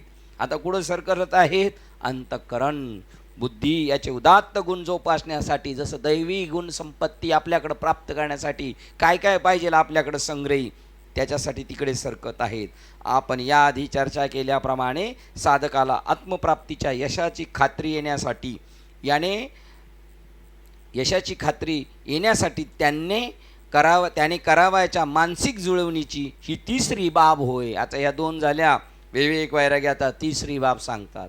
एखादी गोष्ट विष आहे हे पक्के समजल्यावर तुम्ही कितीही तृषार्थ असला तरी ते पिण्याचा तुम्हाला मोह होणार नाही. तुम्ही तहानेने तरफडलेले आहेत, तुम्हाला थंडगार पाणी दिलेलं आहे आणि त्याच्यात सांगितलं आहे थोडंसं विष टाकलेलं आहे, आणि तुम्ही तहानेने व्याकुळ झालेले, पियाल की नाही तुम्ही? का? हां. तसं हे सगळं जगत काय विषवत. अगदी त्याचप्रमाणे कितीही लोभास असल्या तरी त्याप्रमाणे अगदी किती लोभस असल्या तरी मोक्षवानाने त्यामध्ये यचकिंचित तरी का होईना सुख देण्याची क्षमता आहे. या कल्पनेचा संपूर्ण त्याग करा. एखादी गोष्ट लई लोभस वाटेल, अरे काय बापरे जबरदस्त आहे, आणि हिच्यात काहीतरी सुख असेल असं सुद्धा डोक्यात येऊन द्यायचं नाही. हो, नाहीतर तिथं तो कारण पहा, ज्यावेळेला ध्यानधारणा करायला बसायचे ना सगळे साधू संत, त्यावेळेला त्या युशी राक्षसनी कशा रूप घेऊन यायच्या. लक्ष्मणाला भेटायला आली होती ती, आणि माझ्याशी लग्न कर, ती शृपणखा है ना, ती कसं रूप घेऊन आली होती? सुंदर रूप घेऊन आली होती, है की नाही? पण देवाने तिला ओळखली आणि तिच्या पाठीवर लिहून टाकलं हिचं नाक कापून टाक. तिला माहीत नाही. तिला जर माहिती असतं लेटर तिच्या हातात दिलं असतं तर ती म्हणली माझ्या पाठीवर काय लिहिले पावाचं. म्हणजे ते रूप असंच करून येणार. तो बघा एकनाथी भागवतकार सांगतात, दुःख सुखाची कपडे घालून आलेत. आपण म्हणतो ये ये बाबड्या ये ये ये, मग बस मानगुट्टीवर माझ्या, आहे की नाही? ते असं जर हडळीचं रूप घेऊन आलं कोण घेऊन जाईल घरात तिला? ती सुंदर रूप घेऊन येणार आणि मग तो माणूस फसू शकतो. किती ते म्हणजे ती मोक्ष यत्किंचित तरी ती किती लोभस असल्या तरी मोक्षवानाने त्यामध्ये यत्किंचित तरी का होईना सुख देण्याची क्षमता आहे. या कल्पनेचा संपूर्ण त्याग केला पाहिजे. ते म्हणतात बघा, तुकाराम महाराजाला नजराणा दिला, घेतला नाही. परत मंबाजी बुवांनी बघा, 1 मिनिटाची क्लिप आहे टी व्ही याच्यावर आपल्या व्हिडिओ. हिला पाठवलं, त्या नाचणारी बाईला पाठवलं. ती एकदम कपडे वगैरे टाकाटक घालून आल्यानंतर तुकाराम महाराज तिच्याशी बोलत होते प्रसन्न अंतकरणाने. ती म्हणली, मी तुम्हाला आवडते का? मी तुम्हाला चांगली वाटते का? हो हो हो हो, चांगली वाटता. ब ब ब ब ब तुम्ही तर पाया पडायला लागले, तुम्ही तर रुक्मिणी आहे. तेवढे त्यांची बायको आले, ये येड्या, ही वेश आहे असं. बघा बरं, म्हणजे त्यांची दृष्टी काय काय सांगत होतं बघा. म्हणजे तुम्ही त्यांनी तर कोणतं दृष्टिकोन पाहिलेले, आणि मोक्षवानाने एक तर ती दृष्टी पाहिजे, अन्यथा ही विषवत आहे असं वाटलं पाहिजे त्याला, कोणती लोभस गोष्टी असली तरी. ज्ञानेंद्रियांना त्या त्या कर्मक्षेत्रातून परावृत्त करून आपण जी प्रचंड शक्ती अन्यथा वाया गेली असती तिचा संचय करू शकतो. गेलं आत्तापर्यंत, मागे झाले, गेली वेस्टेज तुमची शक्ती गेलेली, पण आता कळाले ना तिचा स्त्रोत थांबवा, तिकडे वेस्टेज जाणाराला. आणि तिला काय करा म्हणतात इंग्लिशमध्ये? हां, नाही ते इथं इंग्लिशमध्ये आम्हाला ड्रायव्हरमध्ये म्हणतात.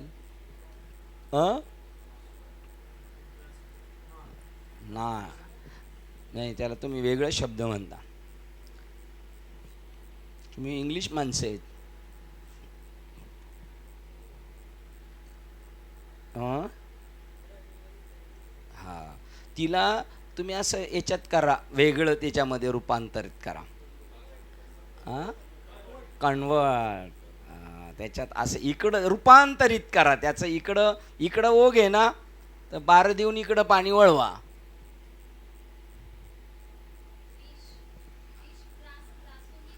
विष ग्रासोनी प्यावे, विवेक नांदे त्यांच्या सवे. हां, बघा, ह्या ज्या गोष्टी आहेत त्या तुम्हाला ज्या पचनी पडत नाही त्यांना बाजूला टाका, आशा सोडा आणि ताटी उघडा, बाहेर या आमच्यासाठी.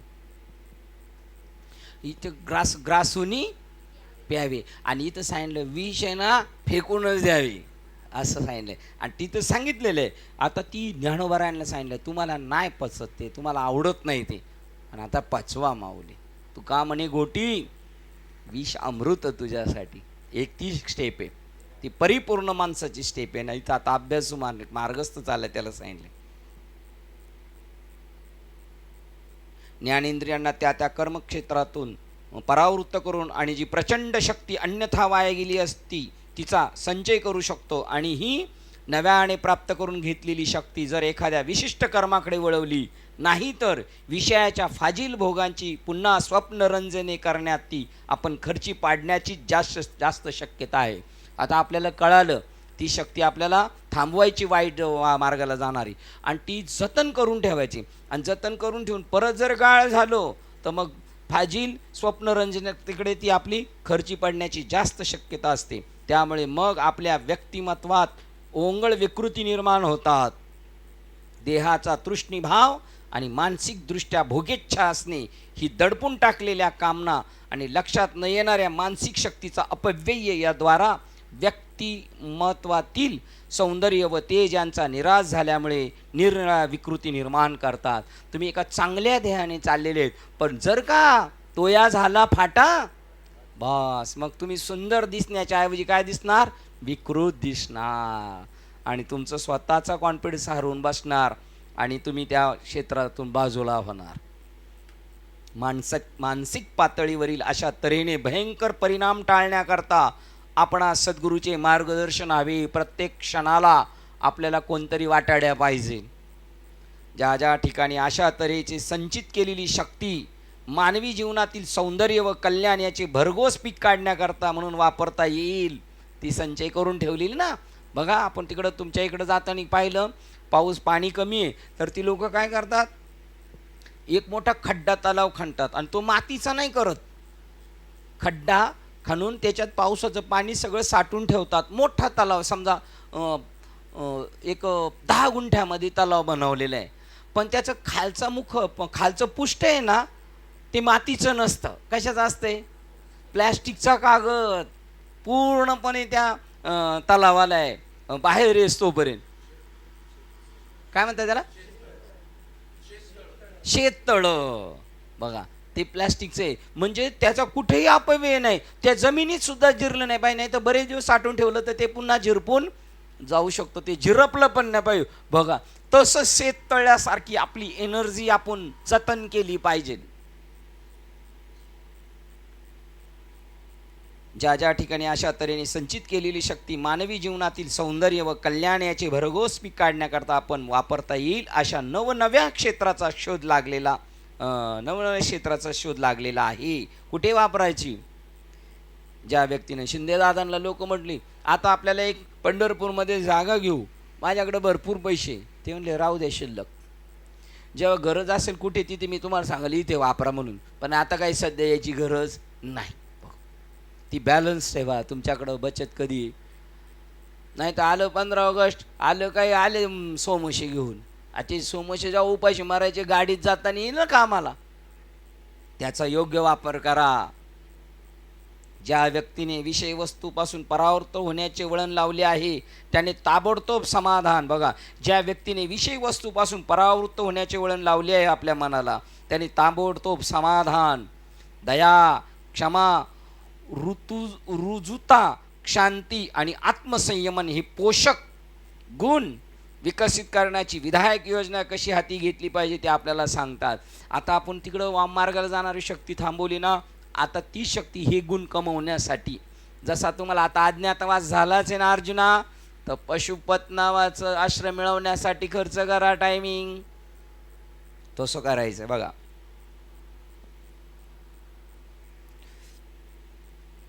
देहासक्ती निंदा, बघा देहाची निंदा करतात. आता देहाच्या आसक्तीची निंदा आहे, देहाच्या नाही, देहासक्ती निंदा. श्लोक एक काय म्हणतो त्याला, धडा चेंज होते, विषय चेंज होते, देहासक्ती निंदा. श्लोक क्रमांक 83 वाचतोय आपण. परमात्म्याची प्राप्ती करून घेण्याचे देह हे प्रमुख साधन आहे. देवे दिला देह, मग टाळ, पखवात, पैठी आणि हे सगळं वस्तू घेऊन बसायचं विना घेऊन भजनाला. हे भजन करणाऱ्यांना सुद्धा देव कळानी आणि कळू शकत नाही. उपदेश सांगितले त्याने वाटचाल करायची, हा हा हो गाऊन त्याचं आयुष्य बर्बाद नाही करायचं. मिळालेला ठेविले आनंद ते तैशीच राहावे, चाल म्हणायला नाही दिलं तर रागवते, कसं काय ठेविले आनंद ते राहिला. भजन म्हणजे काय तर आपण देह नसून आत्मा आहोत. आदी ब्रह्म अंती मशक सर्वांच्या हृदय मीच एक, आईशे जो पाहे सौभाग्य हे चोख भजन मद प्राप्तीचे, त्या मज हृदयस्थाच्या ठाई भजनशील कोणीच नाही भजन मंडळ. म्हणून शिंतात बाह्य उपायी जीव जन आपाई पावतसे, दौडोनी श्वासोश्वास व्यर्थच करती उपवास. ते जी भजने आहेत ती भजन म्हणजे ती भजन नाही, ते म्हणतात बघा 7व्या अध्यायातल्या 19 नंबरच्या श्लोक मधल्या होई, माते नेनुनी भजन तेवायाची गाणी. आणि काय माहिती हा भजन करतो का अजून काय करतो, मला नाही ओळखता भजन. ओळखीच्या माणसाला राम राम का बिगर ओळखीच्या माणसाला राम राम. अजून एक भजन वदन, जयाची भजने भोगासाठी, हा जयाची भजने भोगासाठी ते आशा तिमिर दृष्टी मंद झाले, किंबहुना ऐसे जे भजन ते संसाराचेच साधन, येत फळ भोगतो स्वप्न नाव बरी. अरे काय त्याच्यात फळ भेटणार आहे, स्वप्नातल्या फळासारखी ती फळं आहेत तुम्हाला. एर जोडती किरटी जयाची भजनेच भोगासाठी, ते मंद डोक्याची आशा तिमिर दृष्टी मंद झाली. भजन या शब्दाचा अर्थ त्याप्रमाणे देवे दिला देव भजना गोमटा. मी नांदेबाबांना म्हणायचं तुम्हाला बाकी तसं दिलाय गोमटा, देवे दिला देव, तुम्हाला सुद्धा भजना गोमटा दिलेला आहे. आता तुम्हाला कसं काय म्हणायचं गोमटा दिलाय म्हणून. परमात्म्याची प्राप्त करून घेण्यासाठी देह हे प्रमुख साधन आहे, जो अनादि अविद्या जन बंधनातून अविद्या जनबंधनातून स्वतःस मुक्त करून घेण्याकरता त्याचा सतत उपयोग करीत आहे. यांनी काय प्राप्त करायचं, प्रत्येक क्षण आपला त्या ध्येयासाठी पछाडलेलो पाहिजे. आपण मिलिटरीच्या माणसाचं लग्न झालं, महिन्याची रजा टाकलेली आणि तिकडे युद्ध चालू झालं, कॉल आल्यावर त्यांनी लगेच जायचंय. तसं आपल्याला कॉल आल्यावर आपण कुठं जायचं लगेच, हा मुक्त करून घेण्यासाठी त्याचा सतत उपयोग करीत राहिलं पाहिजे. उलट त्याचा म्हणून देह कष्ट भीती परोपकारी, उलट त्याचा परितोष करण्याकरता तो झगडत असतो, तो स्वतःचा विनाश करीत असतो. बरं, त्याने इकडं पळायला पाहिजे पण ते उलटच पळतं, मग त्यामुळे तो स्वतःचा विनाश करतो. देह हा इकडं खर्च केला पाहिजे पण तो तिकडं खर्च करतो, मग लॉस. बरं, खर्च तर दोन्हीकडे करायचा आहे, मग इकडे केल्याने तुला काय पाहिजे? उत्तम चिवरे कीर्ती मागे हा येणे परमार्थची करावा. बघा, प्रत्येक देहकोश मग तो मानवाच्या वा वनस्पतीच्या अगर प्राण्याच्या जीवनातील असो, घटना जगतातून अनुभवाचा निश्चित हिस्सा मिळवण्याकरता हे स्वतःच्याच मनबुद्धीचे उपकरण असते. मनबुद्धी यांना कार्य करण्याकरता त्यावेळी पुरवले गेलेले कार्यक्षेत्र म्हणजे हा देह होय. गाईचा देह दूध देण्यासाठी, परत वनस्पतीचा आहे तो काहीतरी त्याचं फळ देण्यासाठी. तसं आंब्याचं झाड लावले कशासाठी? फळासाठी. तसं मनुष्याचं झाड लावले देवाने कशासाठी? ईश्वररूपी फळ त्याला येण्यासाठी. ती व्यक्ती अविद्येमुळे देहाशी स्वतः तादात्म्य होऊन जणू आपणच करता आणि भोगता आहोत असे समजून आचरण करते. बघा, जो पतनाला चाललाय तो अविद्येमुळे, अज्ञानामुळे मी देहाचा करता, मी त्या कर्माचा करता नाही. ती व्यक्ती अविद्येमुळे देहाशी स्वतःचे तादात्म्य होऊन तो स्वतःला देह समजून जणू काय करता आणि भोगता आहोत असे समजून आचरण करीत आणि स्वतःच्या अधोगती करता आपल्या भौतिक देहाचा वापर करील. बघा, ज्याला त्याचं योग्य मार्गदर्शन कळालं नाही कशासाठी देह दिलाय, तो काय करील? त्या देहाने विषय सेवन करत राहील. बरं, जे कर्म करतोय, विषय म्हणजे परत 10 वेळा सांगतोय, विषय म्हणजे फक्त दारू पिणे, वाईट खाणं, वाईट कामं करणं नाही, प्रपंच सत्य समजणं. हा माणूस विषयी आहे आणि असे विषयांची टाकसाळ आहे, अशी लाईन लागलेली. मग माळावे घालतील आणि ध्यानदार नाही करतील आणि भजन प्रवचन ऐकतील करतील तरी सुद्धा हे काय स्वतःला देह समजतात, ते विषयी जने. आणि ते लोक मग त्या देहाचा वापर भौतिक जगतासाठी करतील आणि आपण त्याचे करते आहोत. मी भजनाचा करताय, मी घरदाराचा करताय, मी राज्याचा करताय आणि मग त्याचा मी भोगताय. जो कर्ता भाव ठेवतो त्याला भोगता भाव येतोच, त्याला भोगावंच लागतं. म्हणून ते म्हणतात तुमच्याकडे कर्तृत्व न घ्यावा. या अग्निकुंडीचं दुसरं चरण, हगा कर्मे जे उरावे ते सुख दुःखा ते फळावे तया ते भोगा. कर्मे जे उरावे मी करताय, मग भोगता म्हणून यावंच लागेल. अगा कर्मे जे उरावे मी केलं, मग सुख दुःखा ते फळावे आणि तया ते भोगावे देहा एका. म्हणून मग तो भौतिक देहाचा वापर त्याच्यासाठी करतो आणि मग त्याला केले कर्म झाले त्याची त्याच्या वाट्याला आली. दारू प्यालेला वाहन चालक स्वतःच्या धुंद दृष्टी भ्रमात वाहन बेदरकारपणे चालून रस्त्याच्या कडेला असलेल्या झाडावर त्याचा चक्काचूर करील. ड्रायव्हर आहे पण बेधुंद दारू पेलेला आहे, त्याला घरी पोचायच्या ऐवजी तो रस्त्याच्या झाडावर आपटून झाडाचा चक्काचूर करील का स्वतःचा? हे बी कळलं पाहिजे. ते वाक्य बघा कसं आहे, रस्त्याच्या कडेला असलेल्या झाडावर त्याचा चक्काचूर करील. कोणाचा? झाडाचा झाला नाही, याचा स्वतःचा चक्काचूर करील तो. जीवाला परमोच्च ध्येय सिद्धीकडे नेण्याकरता त्याच भौतिक देहाचा वाहन म्हणून विवेक बुद्धीने चांगला वापर करता येईल. बघा, तुमचं देह सांडावं ना मांडावा याने परमार्थ जीवनातला परमोच्च ध्येय सिद्धीकडे नेण्याकरता त्याच भौतिक देहाचा वाहन म्हणून विवेक बुद्धीने चांगला वापर करावा. हे साधन आहे. जशी गाडी साधन आहे गावाला जायला, तसं शरीर हे ईश्वराच्या ठिकाणी जायला, ईश्वरत्व प्राप्त करायला काय दिलेले? साधने. आणि नंतर साधनच काय होतंय? साध्य होतंय जेव्हा त्या पॉइंटला गेल्यानंतर.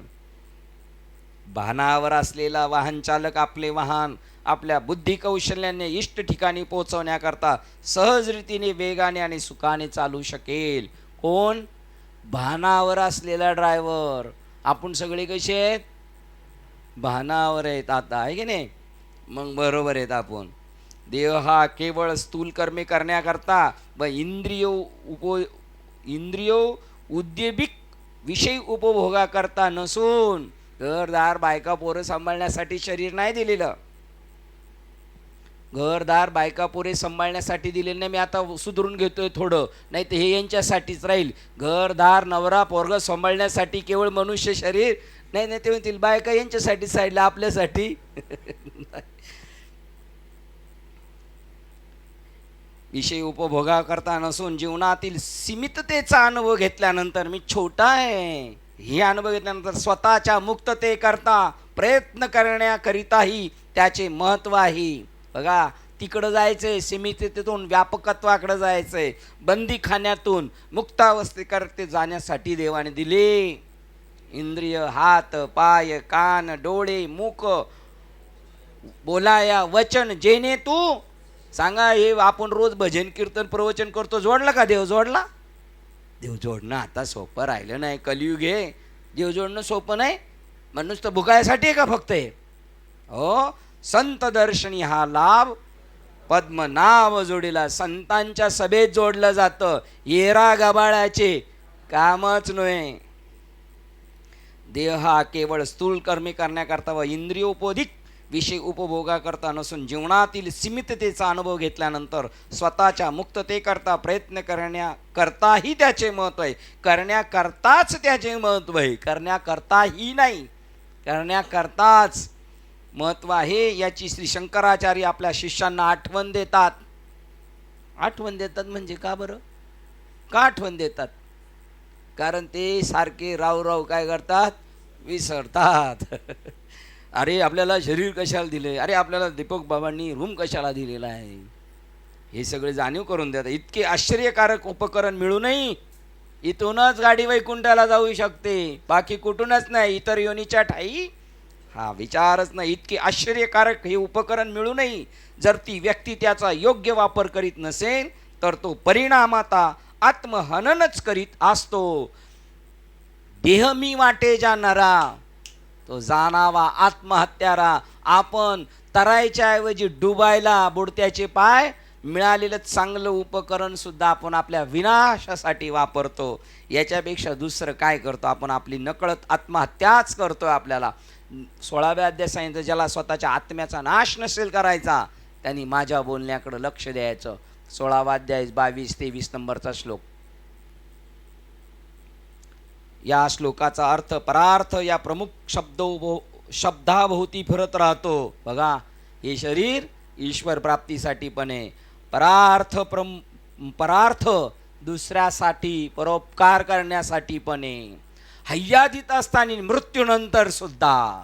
बघा, या शब्दाने दोन वेगवेगळे आणि भिन्न अर्थ काढता येतील. कोणतं? परार्थ या शब्दाचा, ज्यापैकी एकात अधिक उदात्त आणि अधिक आध्यात्मिक अर्थाचा विचार झालेला आहे. अधिक उदात्त आणि अधिक आध्यात्मिक याचा अर्थ परार्थ. आणि दुसरा अर्थ निघतो. दुसरा अर्थ कधी निघतो? त्या शब्दास कुरवाळून दुसरा अर्थ काढता येईल.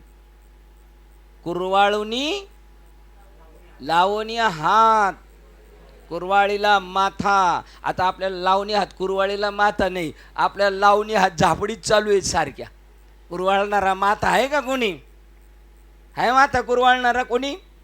आणि एखाद्याचा माथा कुरवाळला तर बघा काय चाललंय. हा, तुमच्या डोक्यात घाण भरलेली आहे ना, घाणच दिसणार तुम्हाला, चांगलं दिसू शकत नाही. आपल्या बाबतीत तसं घडलं. आपला कुरवाळला माथा,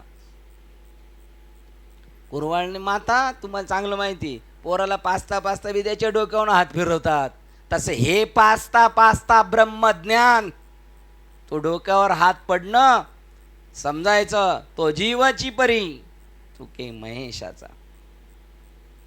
ज्या एकांतात अधिक दुसरा, त्या शब्दास कुरवाळून दुसरा अर्थ काढता येईल. दुसऱ्यांनी उपभोग घ्यावा असा वस्तुविषयी हाही परमार्थ एका संज्ञेस देहाच्या आत्मचरित्राचा सुंदर संक्षेप मिळतो. आपला उपभोग घ्यावा कोणी? पाण्याला वाटतं माझा उपभोग घ्यावा. परोपकारार्थ पाणी आहे, झाडं आहेत. जो खांडावया घाव घाली का लावणी जया केली, तो दोघांनाही सावली तशीच देतो, वृक्ष तोडणाराला सुद्धा. किंवा गायीची तृष्णा हरू आणि व्याघ्रात ते विष होऊन मारू, हा स्वतःच्या उन्नतीसाठी दुसऱ्याचा वापर करून घेतो. घ्या, लुटा लुटा संत झोन. माझ्या बघा, परोपकारार्थ एक उदाहरण आठवलं होतं. दुसऱ्यासाठी सुद्धा उपभोग. तुकाराम महाराज चालले होते रस्त्याने, तर एक म्हातारी म्हणली, संत सगळ्या जगाच्या कल्याणा देह कष्टविती. तर महाराज एवढं तेल घेऊन या, बुदली घेऊन जाऊन तेल घेऊन या. तसं पण वापर करून देईल संत, लय वापर करून देतील आपला. त्यांना नाही कळणार हा कोणत्या भावनेने वापर करतो, देतील वापर करून आपला. तर त्या बाईने बुदली दिली तर ती बुदली कधीच रिकामी झाली नाही. तुम्ही कोणाला देऊ नका बुदली, ती फोडून आणून देतील. बघा, दुसऱ्याचा फायदा करून देणार. स्वतःचं नुकसान करून झाडं स्वतःला दगड मारून घेतात आणि दुसऱ्याला आंबे देतात, आहे की नाही. गर्भामध्ये देहाची वाढ असो. किती वेळ आपले हे 2 मिनटं घड्याळ पुढे 24 मिनटं 6 मिनटं आहेत आपल्याकडे होणार. गर्भामध्ये देहाची वाढ मातेने आत्मसात केलेल्या अन्नापासून होत असते. जगात जन्म घेतल्यानंतर तो देह मातेच्या दुधावर पोसला जातो. 2, त्याची बालपणापर्यंत वाढ होते. मरेपर्यंत तो देह बाहेर आणि आतून अनेक पोषक अन्नद्रव्यांनी आणि तेल मर्दन्यांनी पोसला जातो. इतक्या कष्टाने पोसलेल्या, इतक्या काळजीपूर्वक वाढलेल्या आणि इतक्या प्रेमळपणे पुष्ट झालेला तोच देह मृत्यूनंतर जर तो पुरेल, तो जर पुरेसे खोल पुरण्या इतका सुदैवी असेल तर जमिनीतील कीटकांना चांगल्यापेक्षा भक्ष्य ठरतो. बघा, आयुष्यभर जाता जाता सुद्धा बाबा एक दुवा सांगतात, चकवेबा म्हणतात, बाबा असं म्हणायचे, गेल्यानंतर माझ्या शरीराचा ईण नका करू. असं पारशी लोक जसं विहीर टांगून ठेवतात आणि गिधडं वगैरे येऊन ते खातात, मेल्यावर सुद्धा माझा उपयोग व्हावा बघावर. हा,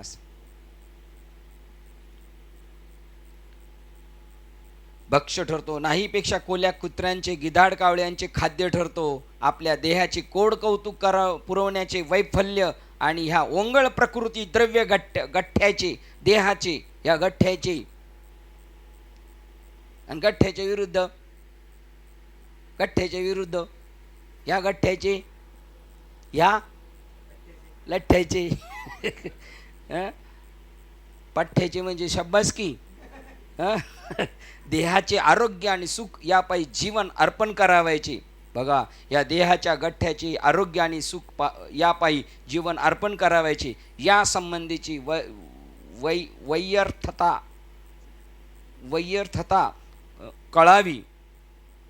व्यर्थता कळावी पाहिजे होतं.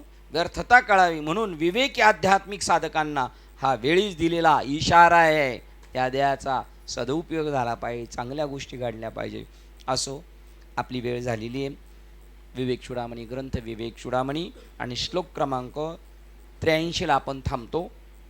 झालेली सेवा हृदयस्थ सद्गुरू सच्चिदानंद श्रीपाद बाबा रामदास बाबा, ग्रंथ विवेक चूडामणी संत मालिका, तसेच तुम्हा संत वृंदांच्या चरणावर सेवा समर्पित करून सेवेला आपण इथे पूर्ण विराम देऊया. पुंडलिक वरदेव हरी विठ्ठल श्री ज्ञानदेव तुकाराम पंढरीनाथ भगवान की जय.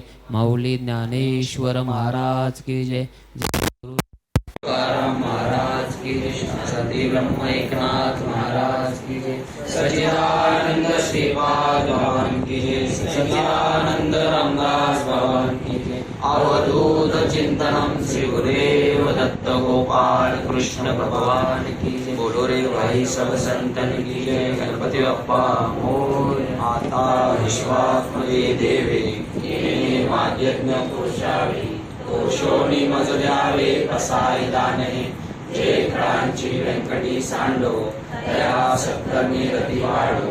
भूता परस्परे जडो मैत्र जीवांचे. दुर्विधांचे तिर्य जाओ. विश्व स्वधर्म सूर्य पाहो. जो जे वांछिल तो ते लाभो. प्राणी जात वर्षद सकल मंगळी. ईश्वर निष्ठांची मांड्याळी. अनवर्त भूमंडळी भेट तुला हुला. चला कल्पतरूंचे आरव. चेतना चिंतामणीचे गाव. बोलते जे अर्णव पियुषांचे. चंद्रमेचे आंचन मार्गंडचे तापहीन. ते सर्वाही सदा सज्जन सोयरे होतु. बिंबवणा सर्व सुखी पूर्ण होणे तिनिलोकी. भजे जो आदि पुरुषी अखंडित आणि गंतो भजिले विशेषी लोकी. दृष्टादृष्ट विजय होवावेची एक म्हणे श्री विश्वेश्वरा हो हा होईल दान पसावो येणे वरे ज्ञान देवो सुखिया झाला येणे वरे ज्ञान देवो सुखिया झाला येणे वरे ज्ञान देवो सुखिया झाला हरि ओम शांती शांती शांती.